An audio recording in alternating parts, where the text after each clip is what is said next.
pregătindu-te de lupta mucenicească, lăudatule Marcu, ai adunat o ceată de mucenici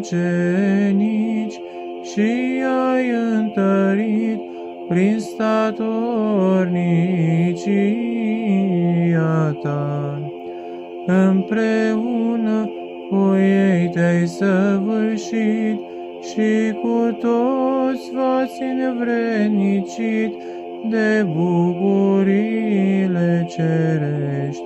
Cuvioase Părinte, roagă-te lui Hristos Dumnezeu să ne dăruiască nouă mare mie.